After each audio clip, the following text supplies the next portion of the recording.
Assalamualaikum warahmatullahi wabarakatuh dan salam sejahtera.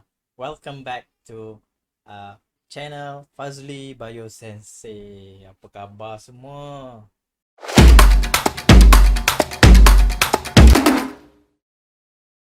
Jadi untuk hari ini kita akan masuk bab 9. Okey, kita akan masuk bab 9 dan bab 9 ni ada dua subtopik ya, ada dua subtopik dan bab 9 ni dia lebih kepada pembacaan lah sebenarnya sebab dia ada banyak fakta-fakta. Kalau untuk subtopik yang pertama ni kita ada berkenaan dengan ekosistem topik berkenaan dengan ekosistem. Okey, dan saya difahamkan sekejap lagi ataupun mungkin dah ada dalam kita punya grup ni, dalam Google Meet ni pegawai daripada SBP untuk memantau perjalanan PDPR kita pada pagi ni lah. Okey, sekejap saya tengok nama. Okey, belum masuk lagi mungkin dia akan masuk, saya dah bagi tahu supaya masuk pada pukul 10.30. Okey, so kita teruskan dengan sesi pembelajaran kita pada pagi ini untuk subtopik yang pertama, chapter 9, it's about ecosystem. Okey, 9.1, community and ecosystem. Saya dah bahagikan kepada dua bahagian lah. Jadi untuk sesi yang pertama pagi ni kita belajar tiga learning outcomes. And then untuk sesi yang seterusnya nanti kita akan sambung lagi 3. Maksudnya untuk bab 9 ni kita akan habiskan dalam masa 2 minggu lah insyaAllah. Okay, so we will continue with subtopic 9.1. Okay, it's about community and ecosystem. Okay, we have 3 learning outcomes to be achieved today. Kita ada 3 hasil pembelajaran yang kita akan cuba capai. Dia ada 6 sebenarnya, tapi saya ambil 3 dulu untuk sesi yang pertama ni. The first one is to define the terms of species, population, community, habitat, niche and ecosystem. Jadi that's why dalam borang Google Form tadi saya listkan 6 perkara ini supaya anda boleh rujuk dalam buku teks maksud-maksud bagi setiap terma-terma yang akan digunakan dalam chapter ni lah. Okay, and then number 2, to identify biotic and abiotic components in an ecosystem. And then number 3, to explain autotrophic and heterotrophic nutrition. Jadi ada 3 benda. Yang pertama, mendefinisikan terma-terma tertentu, terms ataupun istilah tertentu dalam ekosistem. Yang keduanya untuk mengenal pasti komponen biotik dan juga abiotik dalam ekosistem. And then yang ketiga adalah untuk explain, menerangkan tentang nutrisi autotrof dan juga heterotrof. It's very simple saja ini . Okay, so kita tengok yang pertama adalah berkenaan dengan terms, the first term. Okay, term yang pertama, terms in ecology. What is habitat? Habitat, apakah itu habitat? A natural living place of an organism. Okay, tempat duduk semula jadi bagi sesuatu organisma. Dia duduk kat mana? Okay, this living place will provide basic life resources, food, shelter, place for reproduction. Jadi biasanya habitat ni adalah tempat yang menyediakan sumber kehidupan yang asas. Contohnya kat kawasan tu ada banyak makanan, kawasan tu dia boleh berlindung dan kawasan tu juga dia boleh membiak. Okay, sebagai contoh habitat untuk ikan badut ataupun clownfish, dekat terumbu karang, dekat kawasan yang ada sea anemone, supaya kawasan tu adalah kawasan yang sesuai untuk dia membiak, untuk dia mendapatkan perlindungan, untuk dia dapatkan sumber makanan. Okey, kalau manusia habitatnya kat mana? Dekat dalam rumah lah. Kalau manusia ni dia special sikit lah sebab kita punya ability kita berbeza dengan haiwan yang lain. Ataupun Kalau kelawar, kelawar dia punya habitat dia kat mana? Gua. Dalam gua ataupun kawasan-kawasan yang gelap lah. Paling biasa banyak jumpa dalam gua. Ataupun habitat for elephant contoh dia. Kalau gajah kat mana boleh jumpa? Savannah. Thailand. Kat Thailand. Okey, kat dalam hutan lah. Kalau kat Terengganu ni kat mana banyak gajah? Kat kawasan Hulu Terengganu banyak lah. Dekat kawasan Hulu Terengganu. Okey, kawasan Kuala Berang kawasan Kuala Berang. Kalau Setiu pun ada. Sebab baru ni ada kes serangan gajah. Okey. Ataupun lebih spesifik kalau beruang panda, dia punya habitat dia kat mana? Buluh. Dekat hutan buluh dekat negara China. Itu spesifik dia. Maksudnya ada organisma yang dia ada tempat duduk ataupun habitat yang tersendiri yang tak ada kat tempat lain. Sebagai contoh koala bear. Beruang koala. Dia tak ada kat Malaysia. Dia hanya ada dekat Australia yang ada sumber makanan utama dia itu pokok eucalyptus. Okey. Kalau penguin biasa kita jumpa kat mana? Habitat dia. Kutub. Dekat kutub ataupun kawasan yang beriklim sejuk. Okey, dekat kawasan yang ada ais dan sebagainya. Sebab habitat dia, kawasan tu adalah kawasan yang sesuai untuk organisma tersebut. Okey, itu habitat. Jadi tak ada masalah untuk faham habitat. Okey, yang keduanya adalah term yang kedua selepas habitat adalah species. Okey, yang keduanya adalah species. Okay, what is species? A group of organisms that can reproduce. Okay, that can reproduce with one another to produce fertile organism. Okay, dia mesti adalah sekumpulan organisma yang boleh membiak antara satu sama lain, dan hasil daripada pembiakan dia tu, anak dia ataupun generasi dia tu adalah fertile offspring. Maksudnya anak dia pun subur, boleh menghasilkan anak. For example, dalam gambar ni ada giraffe. Okay. For example, giraffe dia punya nama saintifik dia, nama spesies dia Giraffa camelopardalis. Okay. So dia mesti boleh membiak sesama dia. Okay.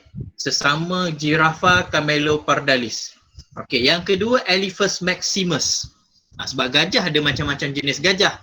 Ada macam spesies. Ada gajah Asia. Kalau Elephas maximus ni Asian elephant.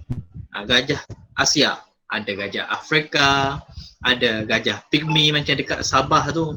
Okay. So kalau gajah Afrika, dia berkahwin dengan gajah Asia.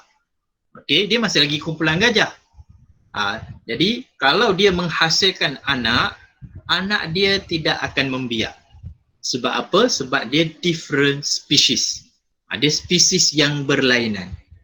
Okey, kalau spesies yang sama, barulah dia akan menghasilkan fertile offspring. Sebagai contoh, zebra ataupun nama saintifik dia Equus quagga. Okey, so kalau dia membiak sesama zebra, maka anak yang terhasil juga zebra, dan zebra anak tadi boleh membiak antara satu sama lain. Itu dikatakan sebagai spesies. Okey, maksudnya sekumpulan organisma yang sama dengan syarat dia boleh membiak. Okey, kalau kita dalam bab 8 kamu dah belajar tentang nama organisma yang menggunakan binomial lineage. Okey, nama-nama saintifik. Okey, seperti saya bercerita sebelum ni, kalau organisma seperti harimau dan juga singa, dia dalam genus yang sama, iaitu Panthera. Okey, kalau singa Panthera leo. Okey, kalau harimau Panthera tigris. Walaupun dia daripada keluarga yang sama, genus yang sama, iaitu genus Panthera, dia tak boleh membiak sebab nama spesies dia lain. Satu leo, satu adalah tigris. Dia boleh dikacukkan, dia boleh berkahwin. Contohnya harimau kahwin dengan singa, dia mungkin boleh dia boleh menghasilkan anak yang dipanggil sebagai Tygon ataupun Liger. Kamu boleh search dekat internet macam mana rupa Tygon dengan Liger ni. Okey, tetapi Tygon dengan Liger ni dia tak boleh membiak. Dia tak subur. Maksudnya generasi seterusnya untuk Tygon dengan Liger tu tak akan wujud. Ini adalah salah satu cara bagaimana Allah nak jaga keturunan organisma yang ada. Okey, organisma yang ada di muka bumi supaya tidak bercampur bau. Supaya tidak confuse satu masa nanti kalau semua organisma tu boleh dicantum-cantumkan, boleh berkahwin, burung boleh kahwin dengan kuda, contohnya. Keluarlah kuda bersayap, contohnya. Nanti dunia ni dipenuhi dengan organisma ataupun haiwan-haiwan yang pelik. Okey, yang tak boleh nak diberikan nama dah sebab dah bercampur bau dari segi ciri-ciri, sifat dan juga nama-nama haiwan tersebut. Jadi kita tak boleh tahu yang mana dah yang sumber yang asli. Itu cara Allah nak kekalkan ciri-ciri spesies ni. Kalau kata manusia ni boleh kahwin dengan organisma lain, nanti akan pupuslah spesies asal manusia. Sebab akan wujudnya rupa-rupa yang pelik, rupa-rupa alien yang ada sebab dah bercampur bau. Okey, itu masuk spesies. Jadi mesti organisma yang sama yang boleh membiak dan menghasilkan generasi ataupun anak yang subur. Okey, terms yang ketiga adalah population. Okey, what is population? A group of organism from the same species that live in the specific area at the same time. Okey, sekumpulan organisma yang sama spesies, okey, yang hidup dekat kawasan yang khusus pada masa yang sama. Okey, sebagai contoh population in Sesma. Sekarang tak ada population dekat Sesma sebab cuti, tak ada pelajar. Jadi tak ada a group of organism. Tak ada sekumpulan organisma yang berdiam di Sesma. Okey. Tapi kalau ada student, so kita panggil dia population of student in Sesma. Walaupun dia berasal daripada kawasan-kawasan yang berlainan, tetapi semuanya spesies yang sama, iaitu humans, Homo sapien, live in a specific area, asrama ataupun sekolah menengah sains Sultan Mahmud, at the same time, pada masa yang sama. Ataupun sekarang kamu mendiami kawasan perumahan. So kawasan perumahan kamu tu penuh dengan manusia, semua manusia duduk kawasan perumahan tu. Okay, so kita panggil dia sebagai population. Okay, so this population have a unique characteristic, for example density, kepadatan organisma tadi kat situ ramai ke sikit ke, and the rate of birth or death, kadar kematian dan juga kadar kelahiran sama ada tinggi ataupun rendah, biotic potential, transmission dan juga growth curve. Jadi population ni ada ciri-ciri ni. Okay, sebagai contoh gambar yang saya tunjukkan dekat slide ni, okay, gambar populasi monyet, okay, yang mendiami satu kawasan rekreasi, hutan simpan sebagai contoh. Gambar yang kedua tu contoh kerang-kerangan, okay, yang hidup dekat di kawasan laut. Ataupun gambar yang ketiga clownfish, okay, yang mendiami satu kawasan terumbu karang. So itu dipanggil sebagai population. So population ni untuk semua organisma, tak semestinya manusia saja, tak semestinya haiwan saja, tumbuhan pun kita boleh panggil sebagai population. So habis kelas nanti cuba perhatikan di sekeliling kamu, kat depan rumah tu ada population tumbuhan apa yang banyak. Okay, itu yang dikatakan sebagai population.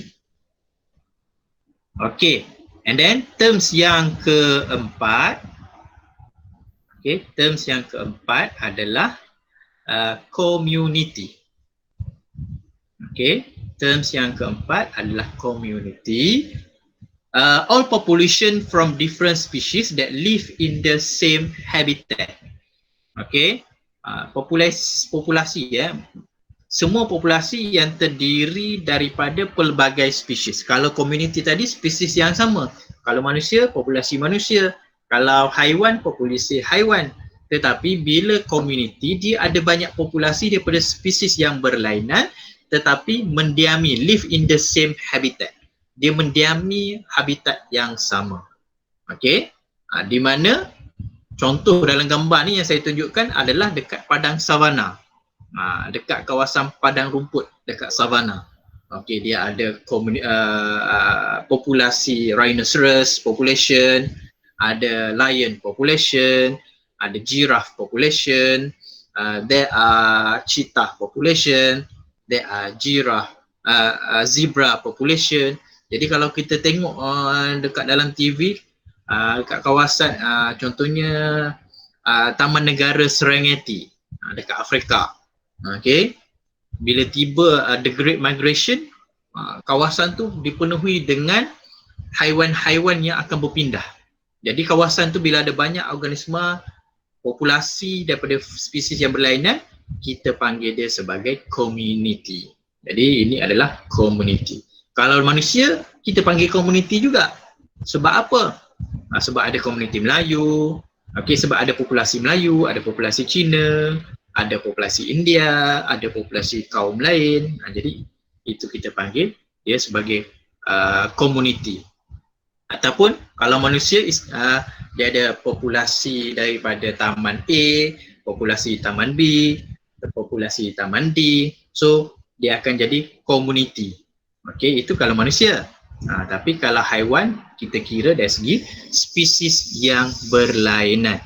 Jadi mungkin dekat kawasan perumahan kamu tu boleh dipanggil sebagai community sebab adanya populasi manusia, mungkin ada populasi semut, mungkin ada populasi lembu, ada mungkin populasi tumbuh-tumbuhan di sekitar kawasan tersebut. So itu dipanggil sebagai community. Okey. Dan istilah yang kelima adalah ekosistem. Maksudnya dia dah bergerak pergi kepada benda yang paling besar. Lagi besar, lagi besar, lagi besar. Okey. Kalau mula-mula dia mula dengan habitat. Habitat tempat tinggal. Okey. Bila ada habitat, ada spesies yang duduk. Bila ada banyak spesies akan membentuk populasi bila bilangan spesies yang sama tu bertambah. Okey. So pada habitat yang sama ada juga populasi-populasi organisma yang lain, jadi dia akan membentuk community. Okey. So yang lebih besar adalah ekosistem. Ecosystem is a stable natural unit consisting various community which is biotic components which interact with one another and their environment, iaitu biotic component. Okay, so ekosistem ni adalah satu unit semula jadi yang stabil yang terdiri daripada pelbagai komuniti yang saling berinteraksi antara satu sama lain dan juga dengan persekitaran dia. Okay, contoh ekosistem di kawasan pergunungan. Okay, dia ada kawasan pergunungan, dia ada komponen bukan hidup, iaitu kawasan pergunungan yang ada udara, yang ada kelembapan, yang ada cahaya matahari. Jadi itu komponen abiotik. Komponen biotik pula adalah organisma yang hidup dekat kawasan tersebut. Mungkin ada kambing gurun, ada unta, mungkin ada tumbuh-tumbuhan. Jadi itu adalah ekosistem. Ataupun ekosistem laut. Ekosistem laut, dia ada air laut, ada pH air laut, ada cahaya matahari yang menembusi ke dalam air laut tersebut, ada terumbu karang, yang memberikan makanan dan sebagainya, perlindungan. Kemudian ikan-ikan yang hidup dekat kawasan tersebut. Kalau dalam hutan, ada ekosistem hutan. Ada pokok-pokok yang menjalankan fotosintesis. Ada haiwan-haiwan yang hidup. Itu contoh ekosistem. Seterusnya terma yang terakhir untuk ekosistem adalah niche. Niche adalah peranan. Niche adalah functional role. The functional role of an organism in a community, and it depends on the place where the organism live and what it does. So niche ni adalah fungsi ataupun peranan sesuatu organisma di dalam sesuatu komuniti, dan ianya bergantung kepada tempat dan juga apa yang dia buat, tempat dia tinggal dan apa yang dia buat kat situ. Sebagai contoh, afid. Serangga afid yang ada dalam gambar yang saya berikan tersebut. Okey, so serangga aphid dengan ulat beluncas, caterpillar. Okey, duduk dekat habitat yang sama iaitu pada pokok, pada tumbuhan, tetapi niche dia berbeza. Tugas dia berbeza, kerja buat dia berbeza dekat kawasan tersebut, dekat pokok tersebut. Sebagai contoh, caterpillar. Caterpillar eat leaf, dia makan daun-daun. Kerja dia makan daun. Tetapi aphid dia tak makan daun. Aphid dia absorb. Okay, absorb cell sap. Dia menyerap, dia menyedut subsel tumbuhan. Okay. Ataupun burung kelicak, hummingbird. Okay, hummingbird dengan lebah. Niche dia sama, iaitu menghisap madu. Tetapi habitat dia berbeza. Okay, habitat dia berbeza, cara hidup dia berbeza. Okay, ataupun ular. Ular mempunyai peranan yang berbeza, dia ada peranan tersendiri. Jadi setiap peranan yang ada, yang dilakukan oleh organisma di bumi adalah dipanggil sebagai niche. Tugas dia, kalau manusia, tugas dia adalah memakmurkan bumi sebagai khalifah di muka bumi. Itu niche manusia, peranan dia dalam manusia. Kalau tumbuhan, niche tumbuhan. Apakah niche tumbuhan? Siapa boleh beritahu saya? Apakah niche tumbuhan? Pokok. Beri sumber oksigen. Yes. Bagaimana dia boleh beri sumber oksigen? Fotosintesis. Menjalankan fotosintesis. Menjalankan fotosintesis. So the carry out fotosintesis tu adalah niche dia. Peranan dia dalam komuniti ataupun dalam ekosistem. Okey. Jadi itu kena faham. Okey. And then seterusnya, okey, selesai untuk subtopik yang bukan subtopik, learning outcomes number 1. Okey, learning outcomes yang pertama.